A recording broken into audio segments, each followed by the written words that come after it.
Beleza, estamos gravando já, né? Então,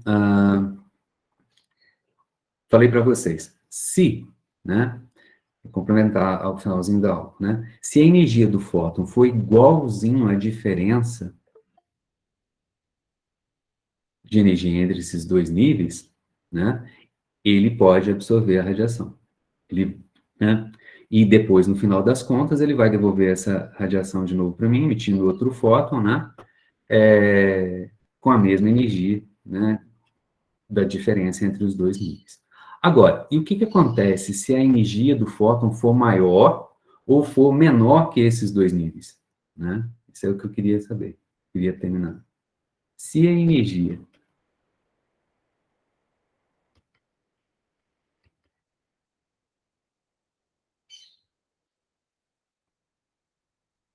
né, a energia do fóton for diferente do que esse delta de energia, né, dos níveis do átomo, o que acontece?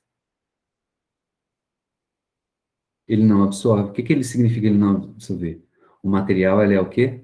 Ele não absorve, ele é transparente.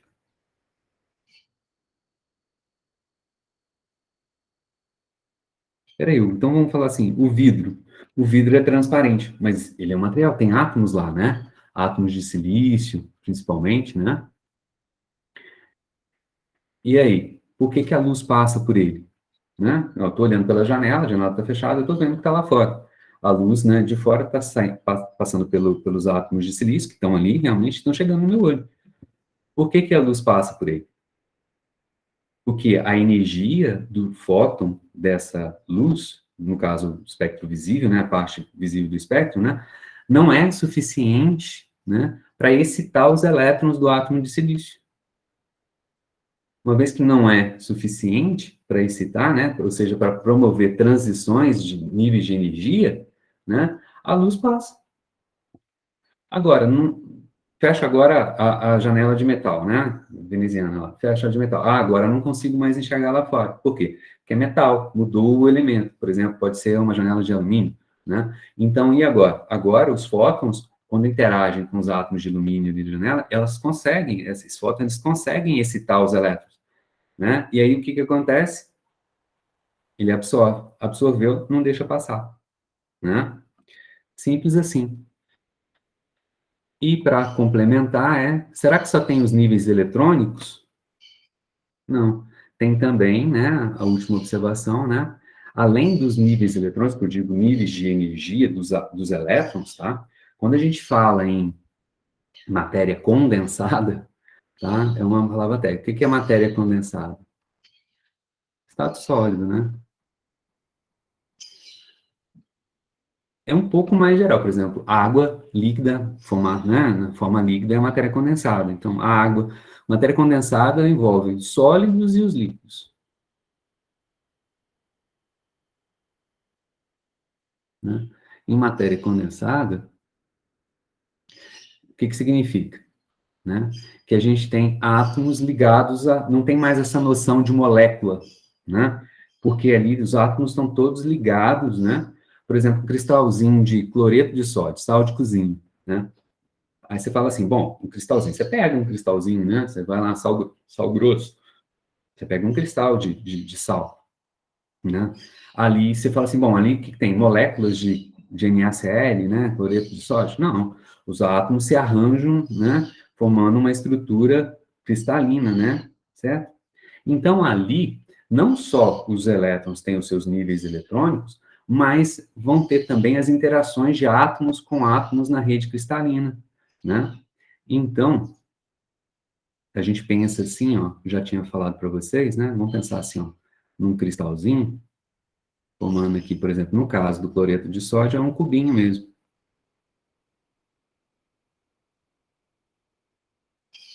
em que os átomos estão aqui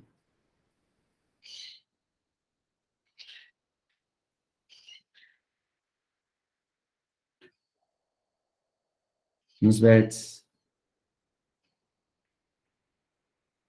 E a gente representa as ligações entre eles através de molas.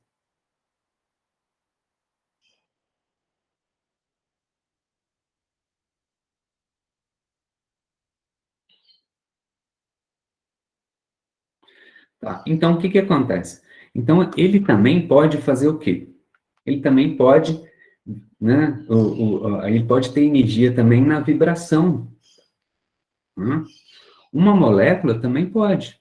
Se a gente for pensar, né, uma molécula diatômica se ligando aqui, né, aí num gás, eu posso também representar através de uma molinha.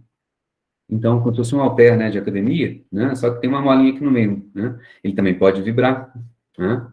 Então, além dos níveis eletrônicos, a gente vai ter também, né, energias associadas à vibração e rotação, né, da, da, da, da, dos átomos no cristal, no arranjo periódico, né, que forma o material, né? Então, além do espectro dos elétrons, a gente tem somado, né, um espectro. O que é o espectro? Níveis de energia, né? Vibracional, principalmente, tá? Tem o rotacional também, mas a contribuição de rotação é muito pequenininha, né? Então, o que que significa? Lembra de termodinâmica? Né? Ah, o que que é a temperatura? A temperatura é uma grandeza física que mede, né, o grau de agitação das moléculas, não é isso? Ou, né, das partículas que compõem, né? Quando a gente fala moléculas lá no ensino médio e tal, tudo mais, a gente está pensando que, gás, né? Tem até lá, constante universal dos gases, né? A gente tem PV igual a nRT, pressão, volume, aquelas coisas todas. Né? Mas em matéria condensada, né, matéria física, né, tem também a mesma coisa, tá? Então, a temperatura, ela mede essa agitação, esse movimento das partículas que compõem o seu objeto de estudo. Então, se a gente tem um espectro vibracional, né, ela tem energias de vibração, essas energias também são discretas, isso também é quântico. Mas, quando você joga a luz, ele pode absorver luz, ou seja, ele pode absorver fótons, tá? E sair de um estado de vibração e ir para um outro estado de vibração, tá? Então, o que que significa isso? Se eu estou vibrando aqui com uma certa energia, E1, pequeno, e aí absorve um fóton, e aí eu vou para uma outra forma, um outro estado de vibração com energia maior, o que que acontece? Opa, aumentou a vibração. O material absorveu um fóton e esquentou. A temperatura aumenta. Então, quando eu pego a janela e tá o sol entrando pela janela, né? E aí eu deixo só no vidro, né? A luz entra, passa batido. Agora, quando eu fecho ela com a janela de alumínio, né? A luz passa a ser absorvida pelos átomos lá do alumínio. E aí, chega um tempo depois, eu encosto a mão na janela, ela está quente.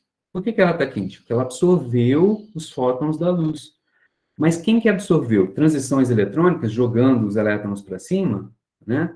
Também, mas também tem a ver com a vibração, né, dos átomos que compõem a estrutura, né, metálica ali do material. Então, somado ao espectro eletrônico, né, dos elétrons ali, aqui nas órbitas, tal, quando a gente pensa num cristalzinho, ele também tem essa característica vibracional, beleza?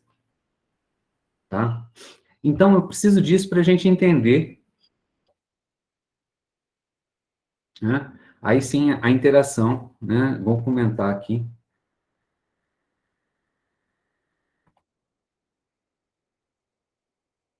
Vou fazer, voltar, né?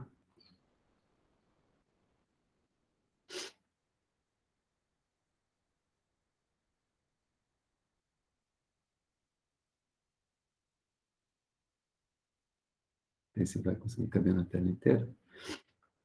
Quero voltar lá, já falei, vou repetir, né? Esse é o espectro eletromagnético, a gente já deu uma passeada por ele, né? Então, a gente já sabe das ondas curtas, as ondas de rádio, micro-ondas, né? Já entrando aqui para o infravermelho, visível, ultravioleta, raio-x e os raios gamas, né? Então, da esquerda para a direita, vai aumentando a frequência, ou seja, vai diminuindo o comprimento de onda, vai diminuindo o tamanho da onda, e vai aumentando a energia do fóton, né? Aqui, ondas curtas, né? A gente tem fótons com energia muito pequenininha, 10 a menos 9 eletronvolts, né? Enquanto que nos raios gamas e nos raios X aqui, a gente já tem fóton da ordem de milhões de eletronvolts, né? Beleza? Então, é isso que a gente vai conversar aqui agora. Lembra que a energia do fóton é uma constante vezes, né? Ficou muito grandão.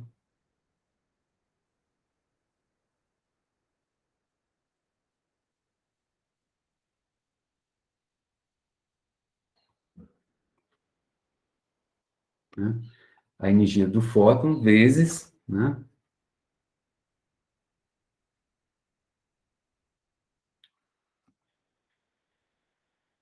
É a constante de Planck vezes a frequência, ou a gente pode colocar em termos de comprimento de onda. Quanto menor o comprimento de onda, maior a energia do fóton. Quanto maior a frequência, maior a energia do fóton. Certo? Então, aqui tem essa espectro eletromagnético. Então, aqui, ó, o comprimento de onda é grande, e aí o que vai acontecer na medida que eu vou indo para a direita? Vai diminuindo o tamanho, né, até ficar uma frequência bem grande, comprimento de onda bem pequenininho, né?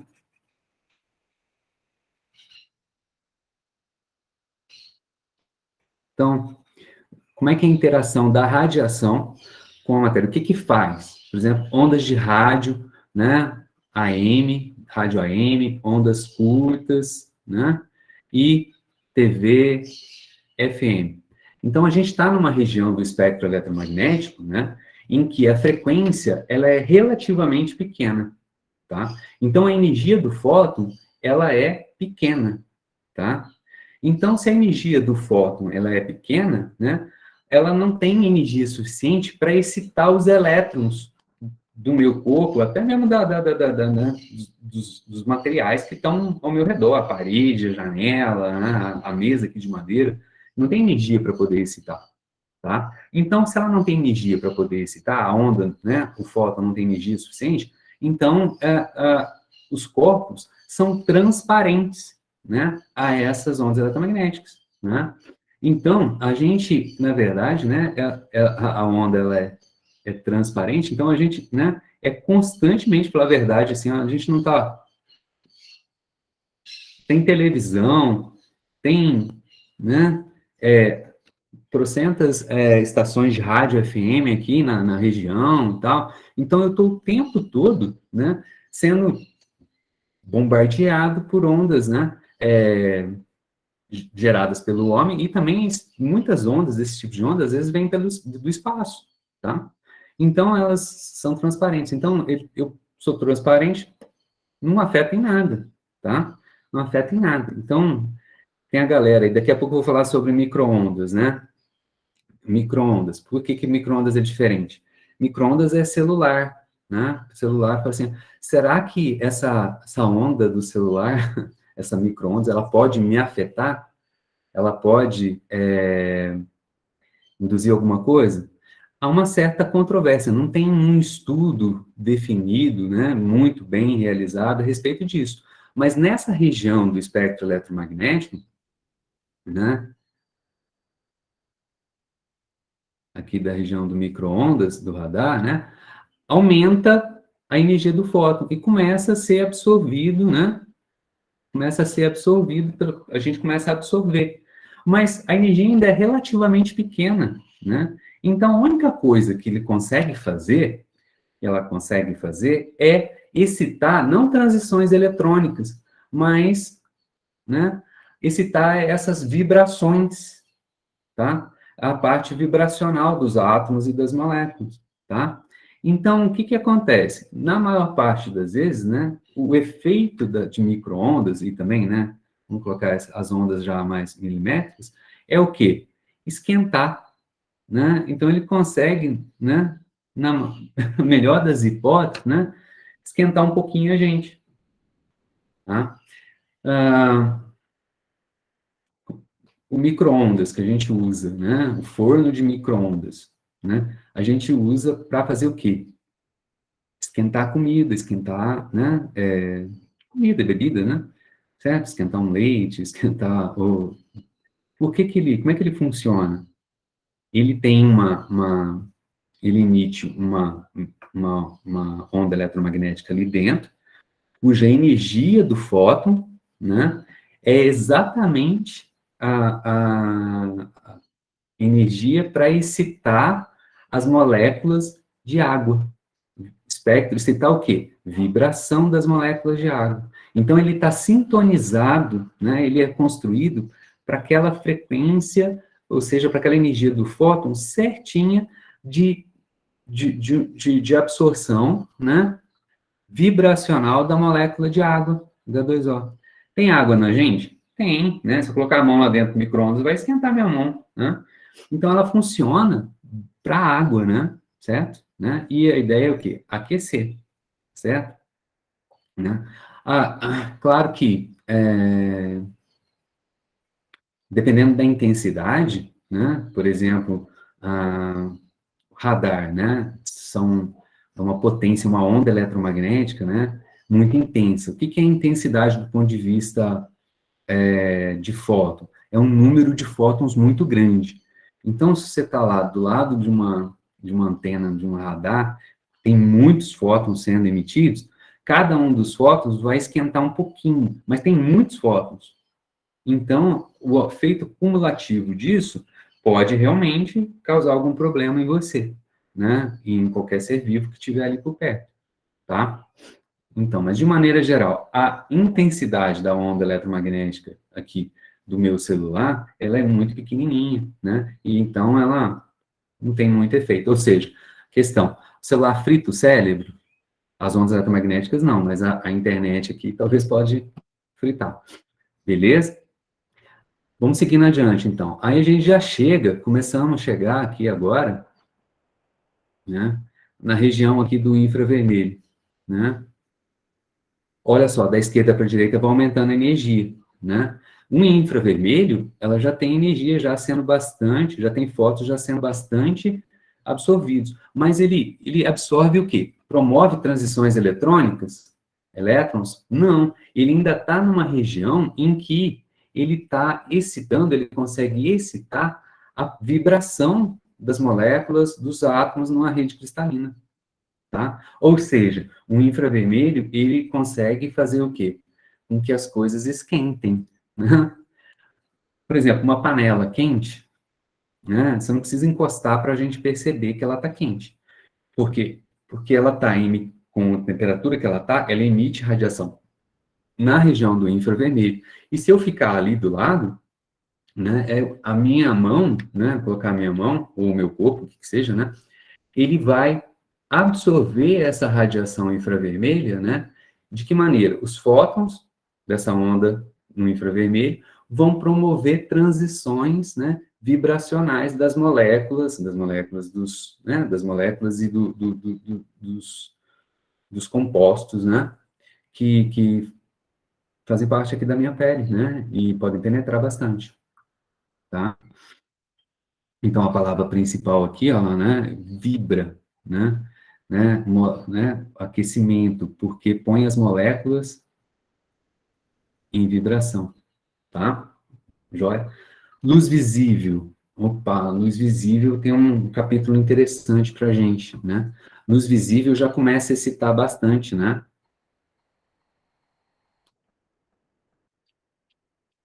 Vou dar uma outra coisa.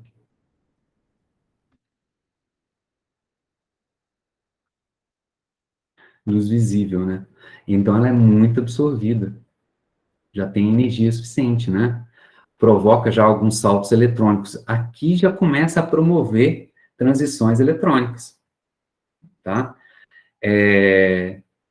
Será que essa luz visível, ela consegue arrancar elétrons? Arrancar, não só promover. Tem um nível de energia, tem outro nível de energia. Pula daqui para cá, pula daqui para cá. Será que ela consegue pular lá para cima a ponto de arrancar? Não. A luz visível não faz isso, entendeu? Ela provoca transições eletrônicas. Agora eu já começo a excitar elétrons nos átomos, tá? E aqui tem um parênteses interessante, porque tem falando de absorção e tal, tudo mais, né? É importante a gente falar nessa questão aqui sobre a fotossíntese, voltar lá na fotossíntese, né? Porque as plantas, elas, né, através do processo de fotossíntese, ela produz o alimento dela e a gente usa esse alimento, né? Indiretamente, a gente come as plantas, né? E produz o alimento, né? A gente já conversou a respeito disso daqui, né? Através da absorção da luz do sol, né? Então, quem que é o composto, quem é a molécula, né, importante lá na planta, né, que faz a fotossíntese? É a clorofila. Esse é o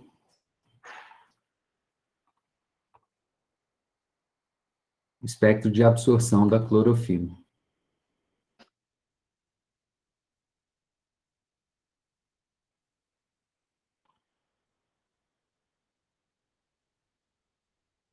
Né? Então, a gente tem dois tipos, né, de clorofila, né, a A e a B, e aqui, olha, é comprimento de onda, e aqui estão as cores aqui para a gente ver, tá, correspondente, né? Então, nessa região aqui, em torno de 400 nanômetros, né, lembra que nano é 10 elevado a menos 9, né, a gente tem o azul. Na região aqui de 600, né, a 700, a gente já está no vermelho, e 700, para falar a verdade, já é infravermelho, a gente não enxerga. E na região aqui de 500 a 600, a gente tem quem? O verde, né? Então, observem que é o seguinte, a absorção, ela é maior para a clorofila, né, na região do azul e na região do vermelho. Então, ela absorve o azul e o vermelho e não absorve o verde. Então, por que que a planta, por que que a folha é verde? Porque ela absorve o azul e o vermelho e não absorve o verde. Ou seja, a planta, ela é, né, a folha, vamos pensar assim, a folha do verde da planta, né, ela é transparente ou reflexiva, né, ela reflete, né, e é transparente também, passa para fótons, para luz, na região do verde. Tá? Então, lembra aquela história lá do ensino médio? Por que que o trem é azul? Ah, porque ele absorve todas as cores da luz branca, né? E reflete o azul, né? Não é só refletir, ela é transparente e reflexiva, né? Refletiva, desculpe, reflexiva. Reflexiva é de reflexão, né? Então é refletiva, não é uma palavra melhor, tá? E aqui, então, por que que a planta é verde? Né? Porque ela absorve, né, no espectro eletromagnético, o azul e o vermelho, e não absorve quase nada do verde. Então, ela reflete o verde para a gente. Mas por que será que ela optou? Por que que, evolutivamente, ela optou por absorver azul e vermelho e não ter o verde? Por quê? Tem uma coisa interessante aí. Se a gente for pegar o espectro da luz solar,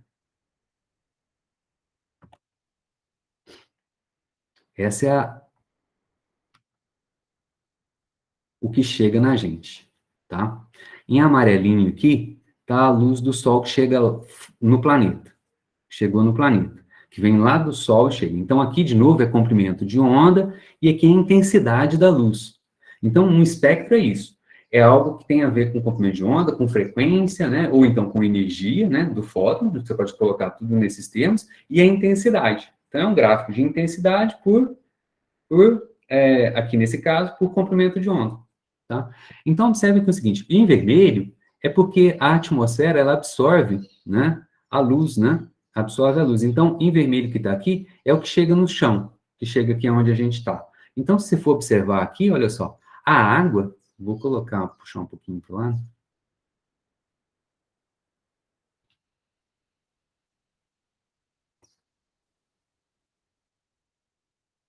fica melhor, né?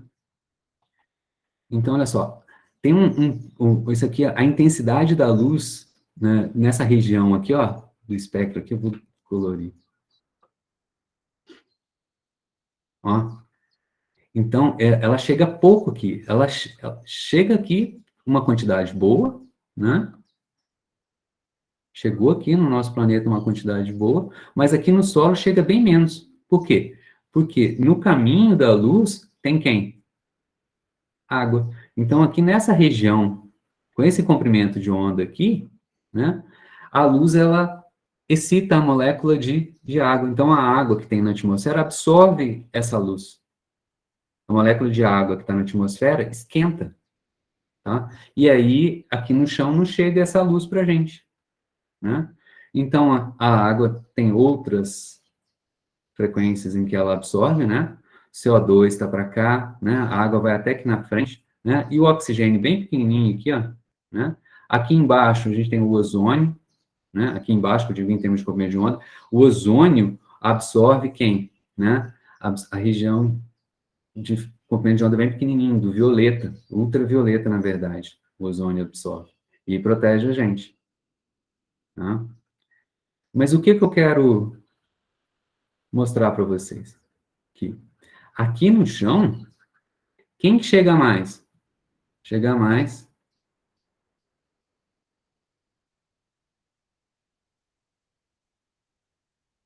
essa galera que tá aqui, ó. O máximo tá aqui. Então chega mais luz nessa região. Quanto? Ó, se a gente for aqui, ó, tá aqui, ó, de 500 até uns 700, né? De 500, né, até uns 700, sei lá, o máximo aqui tá mais para 500 e pouco. Vamos colocar aqui, ó, em torno de 500 e 600, né? Esse é o máximo, né, do espectro solar. Se você for pensar, se a gente quer um sistema otimizado, né, vamos pensar assim, que a evolução, né, ela seleciona os mais adaptados, aí você podia pensar assim, bom, que luz tem mais disponível chegando na gente? Tem mais luz o quê? Verde. Tem mais verde chegando no chão. Então, se você quer otimizar do ponto de vista energético, né, o sistema, você deveria absorver mais em que região do espectro? Se tem mais verde chegando, para você ter mais energia disponível, você absorveria onde? No verde. Então, se a gente for pensar do ponto de vista, né, a gente deveria de ter alguma coisa assim, ó. Se a absorção de uma molécula fosse assim, né, no máximo, né, uma hipótese, né,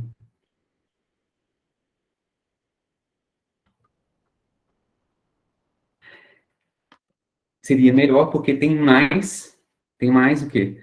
Tem mais fótons com essa energia chegando aqui no chão.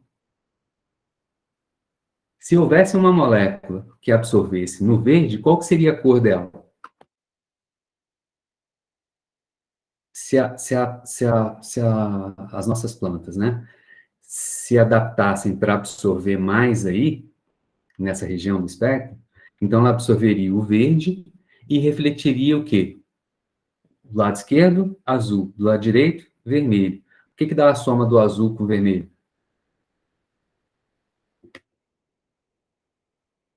Seria roxo, Hugo? Seria o roxo. Né? Mas não é roxo, então a gente pode pensar então que, né, as nossas plantas, se elas fossem adaptadas dessa maneira, com esse pensamento, elas seriam roxas e não verdes. Né?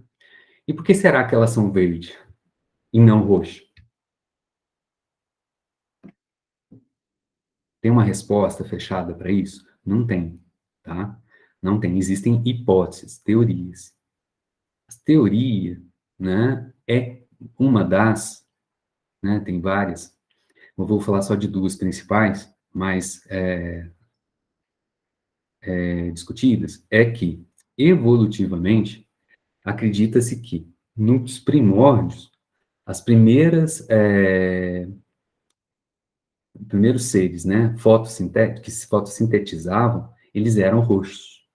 Só que eles não tinham, né, uma eficiência muito grande, relativamente grande. Existem alguns exemplares aí que são roxos e a eficiência dele é da ordem de 2%. Então, o que que acontece? Eles acreditam que primeiro que apareceu foi, né, o roxo, ou seja, absorvia no verde. Só que ele tinha uma eficiência relativamente baixa. O que que aconteceu com esse cara? Pô, ele ganhou uma vantagem. De 0 para 2% já é um salto grande. Então, essa galera que era roxa, né, difundiu, tomou conta, né? E aí, o que que acontece? Qualquer outro que veio depois para competir com o roxo, né? Pense bem, se o camarada ele é roxo, né? Ele está absorvendo no verde, que radiação que sobra? Sobra o azul e o vermelho. Se você quer competir com ele, você tem que pegar o que está sobrando. Ele está deixando a mais para você, que é o azul e o vermelho, né? Só que essa é a teoria. Esse camarada que veio depois, né? No caso a gente já sabe, é a clorofila, né? Que a gente tem aqui hoje. Ele conseguiu absorver, né? Na região do azul e do vermelho, só que com uma eficiência muito maior do que as roxas, né? A gente tem eficiências aí da ordem de 36, 40%, né? Da clorofila, né? E aí o que que acontece? Olha, quando ele dá esse salto de eficiência, absorvendo aonde? No azul e no vermelho, né? Ele começa a dominar. E aí ele se dá tão bem, se deu tão bem, né? Que ele está aí até hoje. Essa é uma das teorias. Uma outra teoria é de que, como tem muita luz na região do verde, o que que acaba acontecendo, né? Se ele absorver no verde, e absorver muito no verde, o que que vai acabar acontecendo com ele? Esquenta, né? Então, se ele absorvesse muito no verde, ou seja, se ele fosse roxo, né? Ele ia ter um problema de aquecimento, né? Então, ele sobreaquece e isso acaba comprometendo. Temperatura alta acaba comprometendo outras funções celulares. Então, na verdade, absorver, isso é outra teoria, absorver no azul e no vermelho é uma relação de custo-benefício. Ele não tem muita energia disponível, mas também, né, ele não sobreaquece, então ele mantém as outras funções celulares ali, né, as outras reações químicas, né, sob controle funcionando. Então essa é uma outra teoria, tá? São essas duas principais que na verdade, o que os caras acabam falando, né, os especialistas, é que realmente, né, talvez, muito provavelmente, né, uma mistura de tudo isso, tá? Mas é uma discussão interessante, na minha opinião. Né?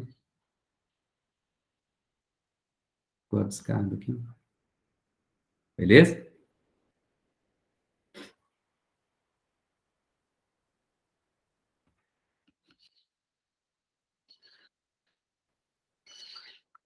Well, e aí, agora a gente vai para onde? Estamos chegando aqui no espectro.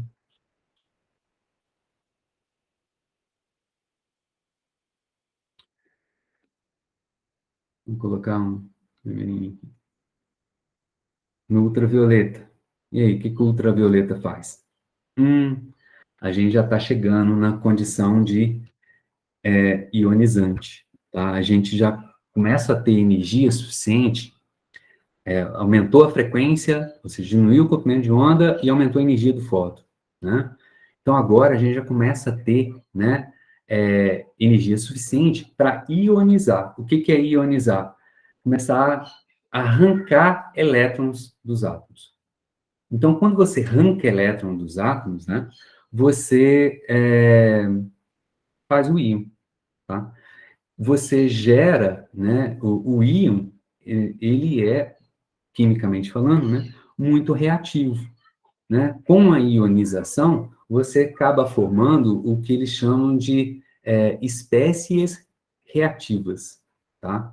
Um mais famoso disso aí são as espécies reativas de oxigênio, né? São compostos, né, que têm oxigênio, hidroxila, peróxido, hidróxido, né, superperóxido, né, são que costumam dizer chamado, né, de radicais livres, né? Então eles são muito reativos. Por quê? Porque ele tem carga, está faltando carga ali, então ele não gosta disso, né? Ele vai tentar reagir com se ligar a outros átomos ali no ambiente em que ele tiver para resolver esse problema dele, essa falta de elétron que a luz tirou dele, tá? Então, o que acaba acontecendo, né? A radiação ultravioleta, ela acaba promovendo, né?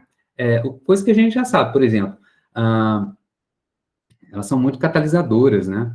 É, se a gente pinta uma casa de vermelho ou azul, né? Com o passar do tempo, o que acontece com a cor da casa?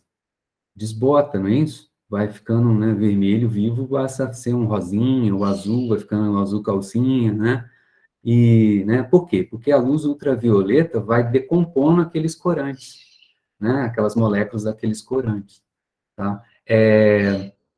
O que pode acontecer também, né? Esses radicais livres ali, eles podem, né, comprometer a função celular, né? Como são radicais, moléculas altamente reativas, né?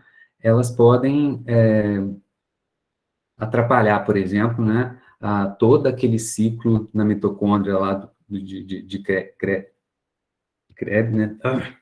Ciclo de Krebs, deu, ciclo de Krebs, né? E aí, né, a molécula, a célula pode vir a morrer. Uma coisa mais problemática, pode danificar o DNA, quebrar a molécula de DNA. E aí aquela célula com o DNA comprometido, na hora que ela vai se dividir, né, ela pode gerar, com aquele problema do DNA, gerar uma célula, né, que vai levar ao aparecimento de um tumor, um câncer, né, um dos cânceres mais violentos, né, são os de pele, né, os melanomas, né. Por que que ocorre disso? Porque a exposição à radiação ultravioleta, né, danifica o DNA, né? E aí o acúmulo disso, né, leva, né, na reprodução celular, né, leva a essas disfunções, né? Só tem coisa ruim do ultravioleta? Não, né? Tem uma coisa boa, né? Por exemplo, sintetização de vitamina D, né? A gente precisa de tomar sol, né, para poder sintetizar, promover a síntese de vitamina D, né? Na verdade, ela produz, né, a radiação ultravioleta, o D3+, né? E aí D3+, que é usado para fazer a vitamina D. Pessoas que vivem em países em alta latitude, né? Tipo Noruega, Suécia, Finlândia, em que tem períodos do ano com pouca luminosidade, muito frio, o cara não se expõe, né? Os caras têm muita carência de vitamina D, né? E aí isso, claro, leva a disfunções no nosso organismo, né? Inclusive, tem câncer associado à falta de vitamina D, né? Então, assim, tem coisas boas também. Então, um pouquinho, não exagerado, né? A gente tem que se expor à luz solar, tá? Então, aqui já começa, né, aqui na região, né, começa o que a gente tem chamado de radiação ionizante. Na sequência, quem que vem? Raio-X, né, e os raios gama, tá? Aqui o ultravioleta, né, então, olha só, né, ele é muito absorvido, né, estados eletrônicos, não penetra na pele, né? Mas pode ionizar bastante, né? E causar esses problemas que a gente falou.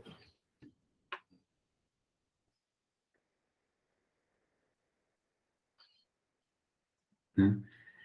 Bom, e os raios-x? Então, aqui, vamos falar um pouquinho de história com relação ao raio-x. Então, agora a gente já está falando de radiação ionizante, ultravioleta, ele que é ruim para a gente, né? Só contar um pouquinho da história, que é interessante, né? A gente usa muito raio-x, né? Então, explicar como é que ele funciona. Quem descobriu o raio-x? Foi esse alemão aqui.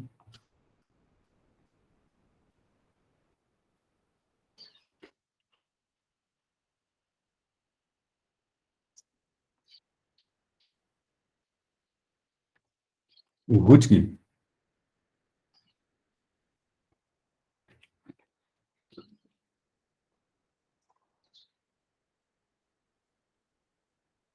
Ele tem um lounge aqui. Röntgen, tem que fazer biquinho para falar o nome dele, né?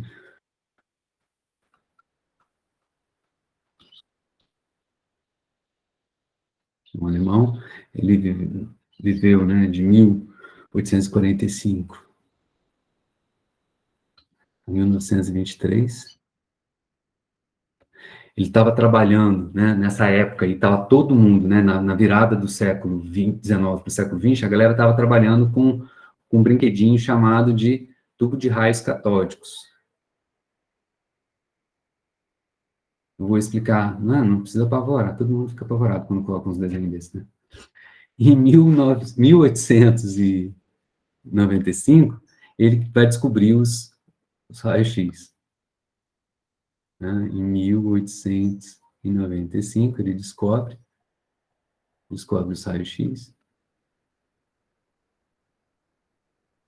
Né? E em 1901, ele vai ganhar um Nobel de Física pela descoberta, né, dos raios-x. Então, o que são tubos de raios catódicos? Olha só como as coisas todas são interligadas, tá? Aqui a gente tem, rapidinho, sim, não precisa de apavorar nem nada, né? Aqui a gente tem um tubo, tá? Que é as paredes do tubo de vidro, tá? Aqui dentro faz vácuo. Então, precisa de ter, o camarada para fazer um equipamento desse, ele precisa ser vidreiro, ele precisa saber fazer esse tubo, né? Certo? E precisa ter o quê? Uma bomba de vácuo. Não dá para ficar lá para fazer o vácuo, tem que ter uma bomba, né? E aí, o que a gente conseguia fazer? Né? A gente colocava aqui, ó, um filamento lá dentro. Vocês já viram alguma coisa assim? Um tubo com um filamento lá dentro? E aí a gente faz passar uma corrente elétrica aqui, né? Fechando o circuito pelo filamento. Vocês já viram alguma coisa do tipo? Uma lâmpada, tá? Uma lâmpada. Então, os caras no início do século, fim do século XIX, início do século XX, os caras estavam querendo fazer lâmpada. Thomas Edison estava lá nos Estados Unidos, lá, né? Tentando inventar a lâmpada. E essa é a ideia. Então, os caras estavam trabalhando com isso. E o Edison, né, ele descobriu o quê? Né? Quando a gente, dependendo do material do filamento, tá? Quando você aquece esse filamento, ele fica incandescente, né? No vácuo, né, alguns materiais emitem elétrons, né? O que isso significa? Olha só, quando ele aquece e fica incandescente, elétron pula, né? Salta para fora do filamento, né? É um fenômeno chamado de termoelétrico, porque a temperatura tem, ou seja, né, o calor, a energia é tão intensa, né, que ela consegue fazer com que os elétrons sejam arrancados dos átomos do metal do filamento. Então ele pula para fora, mas isso tem que estar no vácuo, certo? Então aqui pipoca elétron. Pipocou o elétron. O que o cara vem e faz? Coloca uma diferença de potencial entre o filamento e um certo alvo. O que acontece? Agora, os elétrons vai ter um campo elétrico, né? Vai ter um campo elétrico de tal maneira que, né? Aqui vai ter um campinho elétrico, que vai ter uma força elétrica que vai arrastar os elétrons do filamento até um alvo. Por que é um alvo? Que é como se fosse o quê? Uma arma, um filamento, disparando elétrons contra o alvo. O elétron, né, ele vai sendo acelerado em direção ao alvo. Então, o que acontece? Né? Ao longo do caminho do filamento até o alvo, né, a força elétrica vai realizando trabalho sobre os elétrons, vai dando ao elétron energia cinética. É muita energia cinética que é dada. E aí, quando ele bate no alvo, né, o que acontece? Né? Toda aquela energia cinética, ela é transformada em vários outros tipos de energia.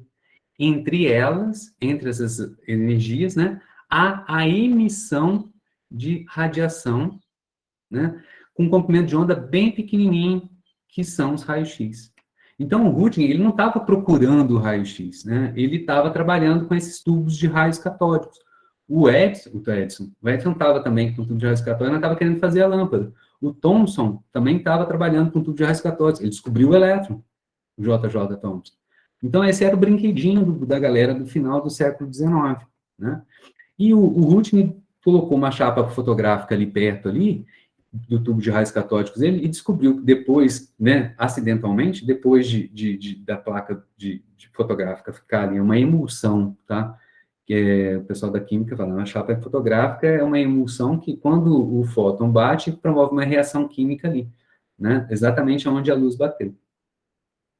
Então, quando ele foi ver, aquela chapa fotográfica estava toda queimada.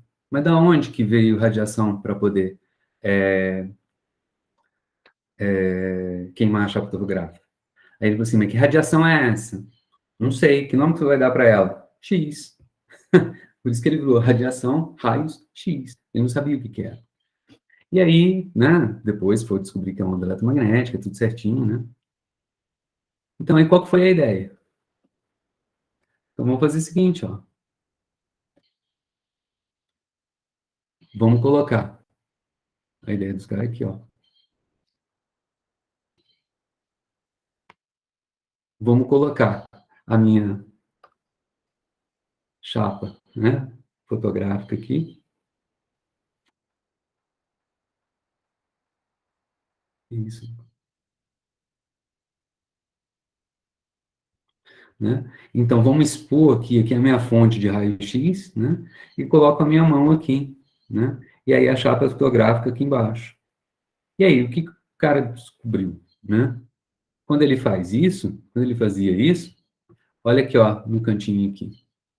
Vou até... Vamos fazer uma coisa aqui.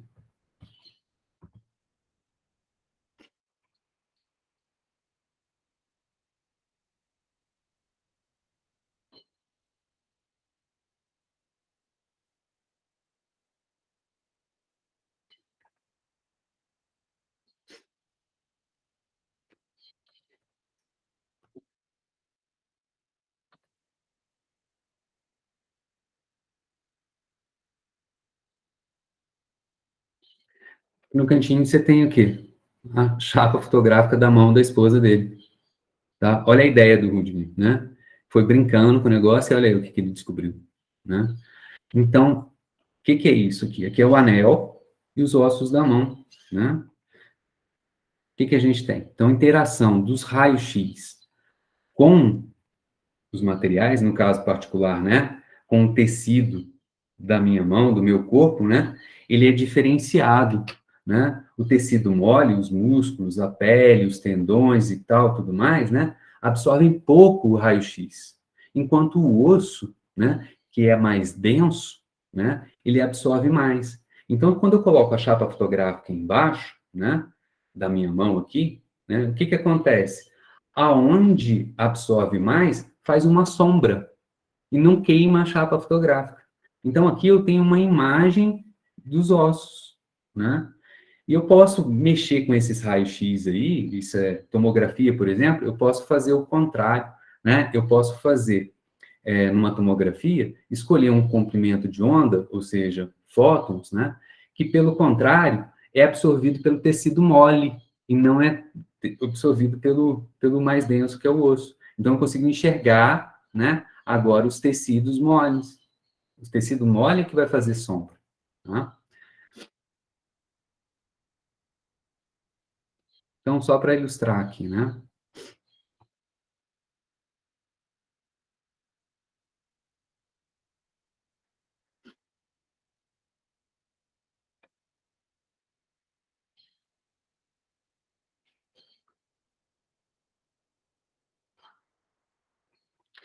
Então, aqui, a absorção do raio-x, né, ele depende, né, é, de um evento, né, de estatístico. Por exemplo, o fóton vem, ele tem que topar com um átomo para aquele átomo interagir com ele, certo? Então, se você está jogando o fóton aqui, né, e o caminho que o fóton tem que percorrer para passar pelo material é esse, pode ser que, ao longo do caminho, ele vai topar com o átomo, vai interagir. Porém, se o caminho é maior,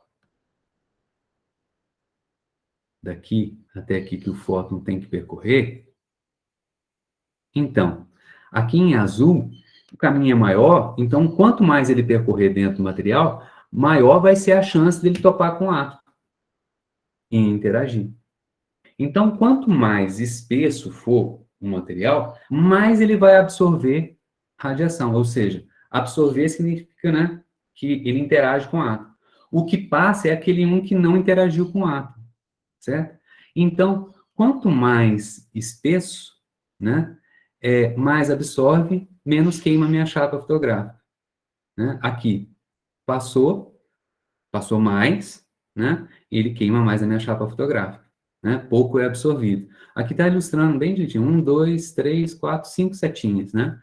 Aqui é absorvida 1, e aqui das 5 setinhas absorve 4, tá? Então, tudo bem. Então, quanto mais espesso for o material, né, mais ele absorve. Se eu quero me proteger contra essa radiação ionizante, então, a primeira coisa que eu vou fazer é o seguinte, vou ficar atrás de uma parede bem grossa, vai me proteger mais, certo?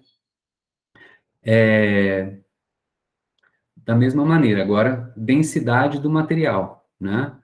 Tecido mole que está ilustrado aqui, né? Pulmão, né? Cartilagem, tendões e tal, tudo mais. E o osso? O que está acontecendo daqui para cá? É o aumento da densidade do material. O que que é a densidade? É a quantidade de massa por volume, densidade volumétrica aqui. Quanto maior a densidade, mais átomos eu tenho ali. Né? Se eu tenho mais átomos dentro daquele volume, a hora que o fóton vai passar, maior é a probabilidade dele topar com o átomo, interagir com ele e ser absorvido. Né? Então, por isso que tecidos moles, né, absorvem menos radiação do que o tecido mais denso, no caso, o tecido mais denso, né, o material mais denso, no caso, o osso. Por quê? Porque no osso tem muito mais átomo por volume, né? O pulmão é bem pouco denso, né? Na verdade, né? É um saco, né?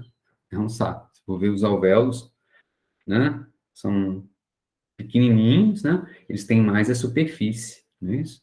Então, a densidade do pulmão é muito pequenininha, tá? Tecido mole já aumenta, tecido mole, como eu falei para você, né? Músculo, pele, né? Cartilagem, tendões, e o osso é mais denso. Então, vai ter esse contraste, e é o contraste que a gente usa para fazer a imagem, tá? E como eu falei para vocês, né? Por que que a gente usa o chumbo, né? O chumbo, ele é um dos caras mais densos que tem, né? Um dos caras que eu digo assim, o chumbo metálico, né? Ele é denso. Então, ele vai absorver bastante radiação. Por isso ele protege bem a gente, tá? Mas, Hugo, a densidade do mercúrio é muito maior do que a do chumbo. Por que a gente não usa mercúrio? Ué, porque, primeiro, que o mercúrio é líquido. Segundo, que ele é tóxico, né? Então, né, o chumbo também é tóxico, né? Mas ele estando na forma sólida, né? Eu não vou ter ele sendo absorvido pela minha pele quanto líquido, né? No caso do mercúrio. Metal, lembra? Metais pesados e tal. Beleza? E aí, passamos pelo raio-x e chegamos nos raios gama, né? Pô, Gano, cadê o raio gama? Raio gama, onde que é? Raio gama, lá em cima. Poxa, velho, agora a gente já está ali, ó, com milhões de eletronvolts. Radiação gama, o que que vai fazer? Ela é super ionizante. E aonde que tem radiação gama chegando na gente? Onde a gente acaba produzindo?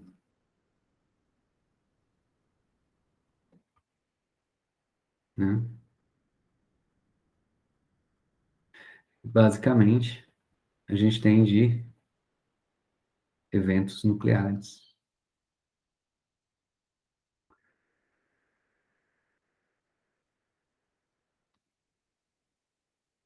Então, aqui eu vou fazer um parênteses para passar para uma apresentaçãozinha.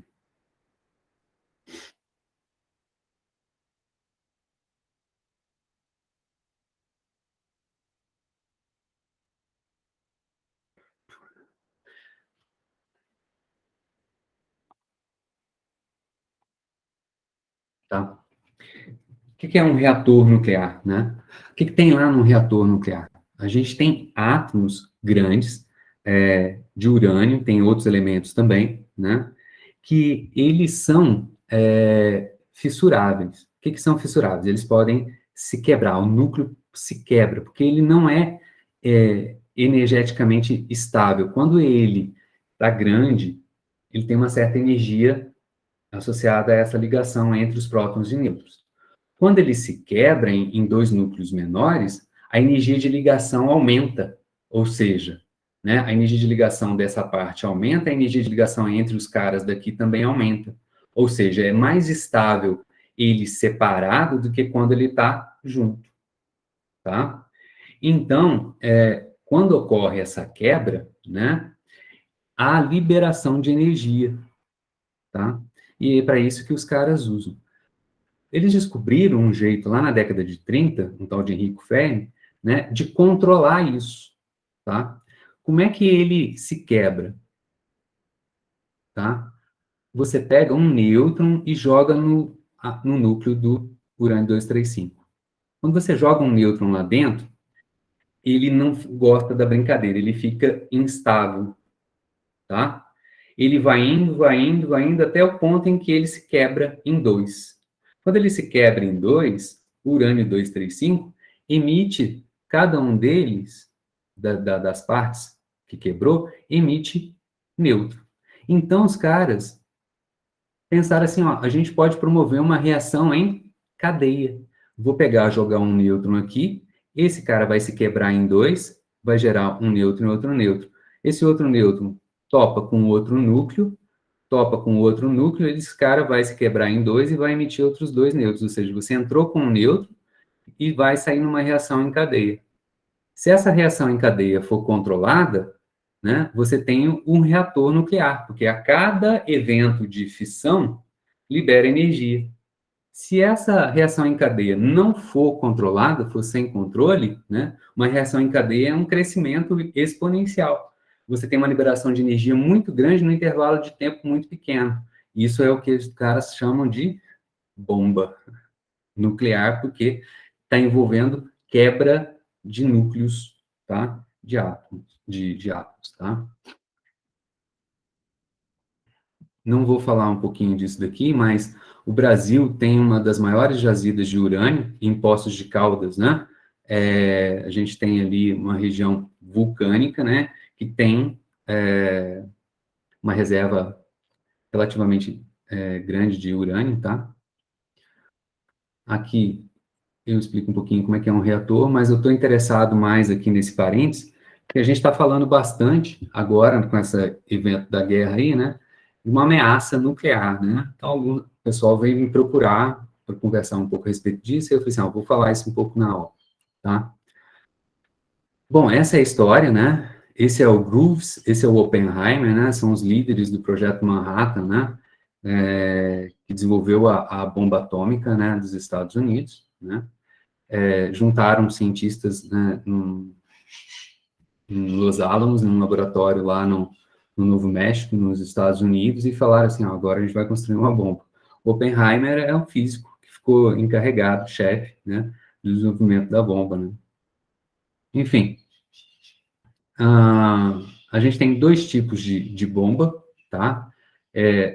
Os mais comuns é o de fissão, tá? Já vou falar disso, que é isso que eu estou falando, mas a gente também pode ter as de fusão.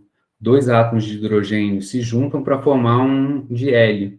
Isso também libera energia. É o que está acontecendo lá no núcleo do Sol, tá? Então, os caras conseguem fazer isso. Isso aqui é chamada de fusão, chamada de termonucleares, tá? Então, bombas de fissão. Você tem o quê? Urânio 235, né? Você precisa de um gatilho, né? Para quê? Ele está lá, o urânio 235. Só vai ter uma reação em cadeia a hora que você jogar nêutrons nele. A hora que você joga nêutron nele, ele excita ele se quebra, emite mais nêutrons, e aí vai em reação em cadeia e quebrando, né? O processo, ele ocorre de uma maneira muito rápida, ou seja, são picosegundos. Picos é o quê? Pico é o quê? É 10 elevado a menos 12, ou seja, é muito rápido.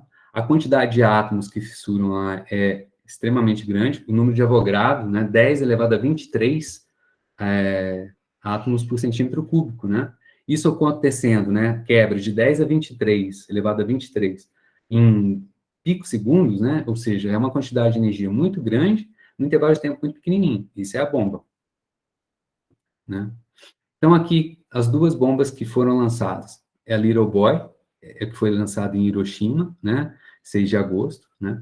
Aqui a gente tem aqui, em cinza, essa meia esfera aqui, é urânio, e aqui é um detonador, tá? Então, ali dentro você tem uma fonte de nêutrons, tá? Eles estão separados. Aí, o que que acontece? Você tem um explosivo dinamite. Quando você detona a dinamite aqui, a dinamite, ela empurra esse camarada para cá. Quando esse camarada chega aqui, ele bate nessa fonte de nêutrons, quebra ela e libera nêutrons. Quando ele bate, quebrou, liberou nêutrons, aqui agora aquela esfera de urânio, né, vai ser bombardeada com nêutrons e vai promover a reação em cadeia e o trem vai explodir, né? A energia liberada é medida sempre em toneladas de TNT, né?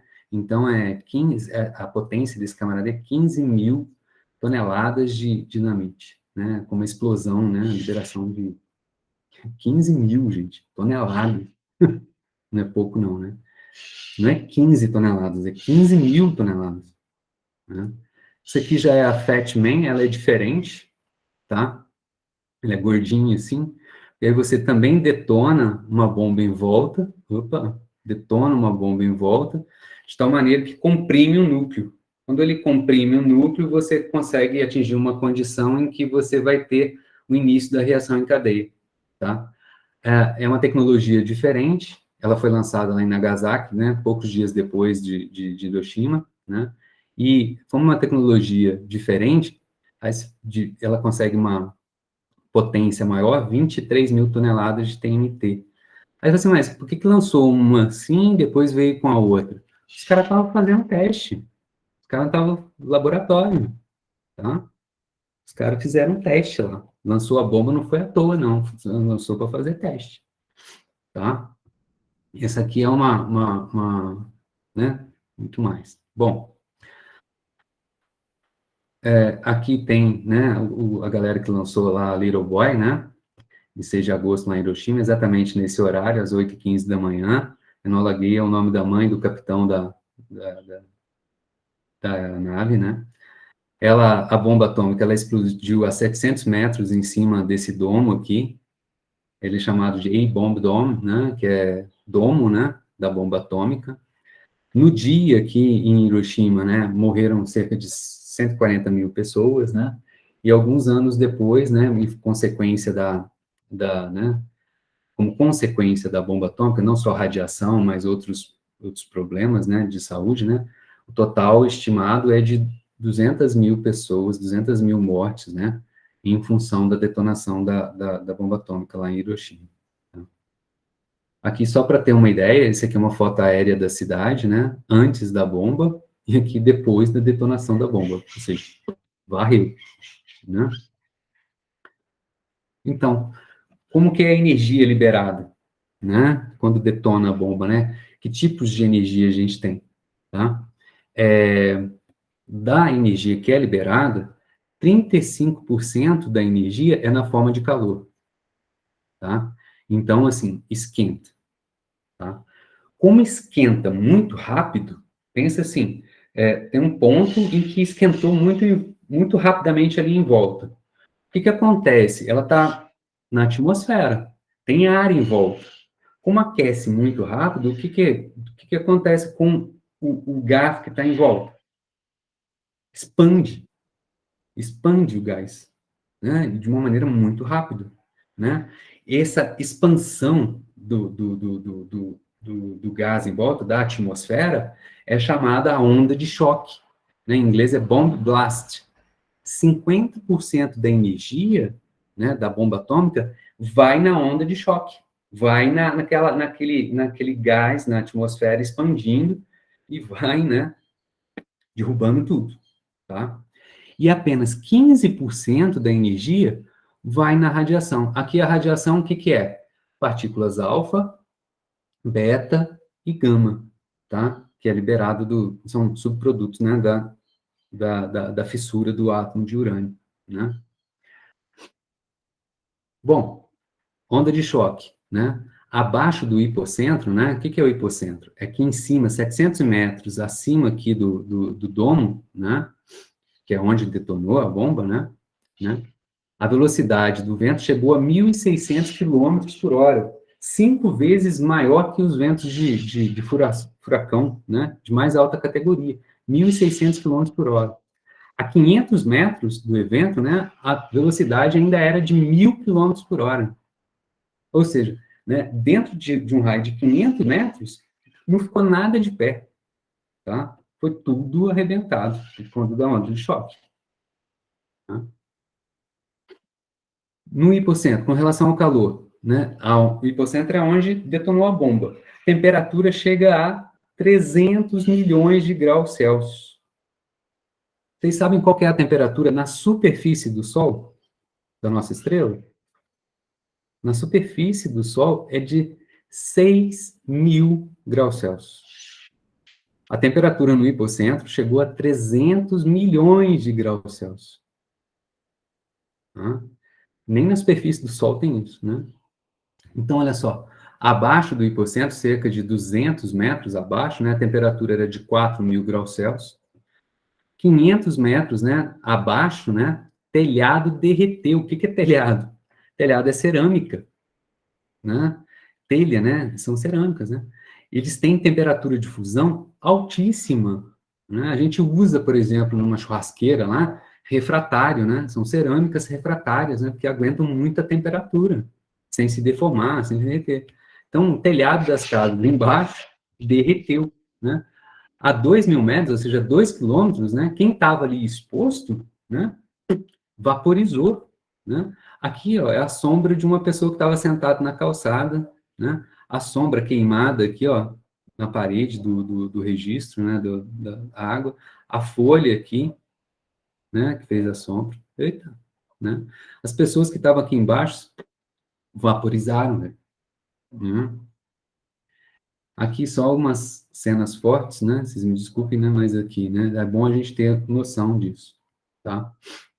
Que realmente é destruidor. Com relação à radiação, que é o importante aqui para a gente, né? Então, a gente sabe que as radiações alfa e beta, né? Elas são rapidamente, né, elas absorvidas pelo ar, pela atmosfera. Então, se a bomba detonou a 700 metros de altura, radiação alfa e beta não chega nas pessoas que estão no chão. Tá? Quem é que vai chegar? São as gama, né? Então, porque são fótons, elas andam muito, né? Certo? Né? Pessoas que estavam a 100 metros do hipocentro e sobreviveram à onda de choque, ao calor, né? E foram expostas à radiação gama, elas morreram em poucas horas, tá?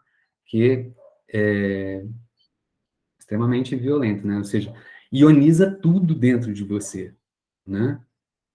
Pessoas que estavam a 800 metros morreram dentro de 30 dias. Aqui, imagem de algumas pessoas, né? Já perdendo os cabelos, né? A exposição da radiação, tá? Então, é bastante violento, né? Danoso a radiação. Tem um caso interessante, né? Aqui outras cenas de queimaduras, né? Que mostram que quem tomou uma dose moderada de radiação, ou seja, estava mais afastado, né? E sobreviveu à onda de choque, o calor e tal, tudo mais. Tem um estudo dos anos 70 que mostram que eles tiveram uma sobrevida, uma taxa, né, de mortalidade, né, e bem menor do que os outros, indicando que ter recebido uma certa dose de radiação fez bem para eles, né? Deve ter matado os vermes, né? Algumas bactérias, aí os caras viveram mais do que o resto dos outros que estavam mais afastados e que estavam mais perto. Bom, hoje eu vou parar por aqui. Na quinta-feira, o que eu vou falar, tá? Né? Então, a gente passou por todos esses casos. Né? Vou falar de algumas tecnologias úteis para a gente, né? E terminar falando bem rapidamente, na questão do campo magnético terrestre, beleza? Vou falar, por exemplo, né, de tomografia, cromoterapia, essas coisas. Será que funciona a cromoterapia? Enfim. Gente, obrigado pela atenção de vocês hoje. Né? Vou parando por aqui.